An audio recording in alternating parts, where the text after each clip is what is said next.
गर्व की बात है कि माननीय प्रधानमंत्री नरेंद्र मोदी जी के नेतृत्व में भारत तेज गति से प्रगति कर रहा है, आगे बढ़ रहा है। अभी अभी आए इंटरनेशनल मॉनेटरी फंड IMF के लेटेस्ट एस्टिमेट्स के द्वारा हमारे इस वर्ष की विकास की दरों में वृद्धि की गई है। IMF ने एस्टिमेट किया है कि अब भारत का ग्रोथ रेट 6.6% हो जाएगा, अगेन 6.4% एस्टिमेटेड अर्लियर। ये दर्शाता है कि भारत ने जिस प्रकार से अपनी अर्थव्यवस्था को मजबूत किया, देश में जो आज माहौल आत्मविश्वास से भरा है, जिस प्रकार से GST को घटाने से कंज्यूमर स्पेंडिंग बढ़ी है, जिस प्रकार से इंफ्रास्ट्रक्चर पे तेज गति से निवेश किया जा रहा है, इन सब का मल्टीप्लायर इफेक्ट, इस सब को जोड़ते हुए एक तरफ भारत तो तेज गति से आगे बढ़ रहा है, दूसरी तरफ दुनिया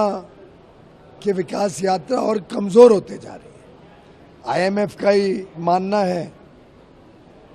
कि इस वर्ष की ग्लोबल ग्रोथ 3.2% रहेगी, पिछले वर्ष 3.3% थी, और भारत की ग्रोथ उससे लगभग 2 गुनी से ज्यादा रहेगी। मुझे पूरा विश्वास है, जैसा पहला तिमाही में 7.8% 7.8% GDP ग्रोथ हुई, ये सिलसिला आगे भी भारत को आगे लेके जाएगा। IMF एस्टिमेट्स को हम अचीव भी करेंगे, शायद एक्सीड भी करेंगे, और प्रधानमंत्री मोदी जी के नेतृत्व में भारत निश्चित विश्व की सबसे तेज गति से बढ़ने वाली अर्थव्यवस्था इस साल भी रहेगी, आगे आने वाले कई वर्षों तक बनी रहेगी, और 2047 तक जो विकसित भारत बनाने का दृढ़ संकल्प लेके देश चला है, उसमें हम अवश्य सफलता पाएंगे। सर, इस फेस्टिव सीजन से कुछ उम्मीद कर रहे हैं सर? हमने देखा कि लोगों को लग रहा था कि अगस्त के खर्च, लोगों के स्पेंडिंग में कुछ कमजोरी आएगी, कुछ लोग हेजिटेट करेंगे, क्योंकि 15 अगस्त को अनाउंस हो गया था कि GST के दर कम होने वाले हैं। तो लगभग सब अर्थशास्त्री सोचते थे कि अगस्त में स्पेंडिंग कम होगी तो GST कलेक्शन भी कम होगी, और अगस्त की जो खर्च होता है उसकी GST कलेक्शन सितंबर में आती है। हमने देखा सितंबर की भी GST कलेक्शन बढ़ी थी। तो अगर वो ध्यान में रखें, और उसके बाद 22 सितंबर से नवरात्रि के पहले दिन से GST के नए दरों को सामने रखते हुए जो हमने मार्केट में देखा कि लोग उमड़ उमड़ के खरीदारी कर रहे थे, उसको अगर ध्यान में रखें तो निश्चित भारत की अर्थव्यवस्था और तेज गति से आगे जाएगी।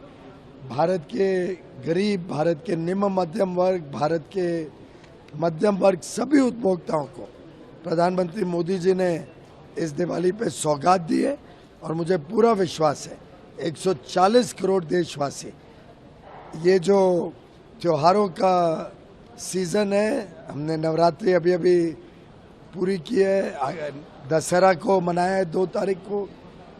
20-21 तारीख को दिवाली, फिर गोवर्धन पूजा, भाई दूज, नया साल, छठ पूजा, क्रिसमस। अब तो आगे त्योहारों का माहौल है, और इस माहौल में हम सब हर्ष और उल्लास के साथ आगे बढ़े। मेरी तरफ से, आपके माध्यम से सभी को इन त्योहारों के लिए बहुत बहुत शुभकामनाएं।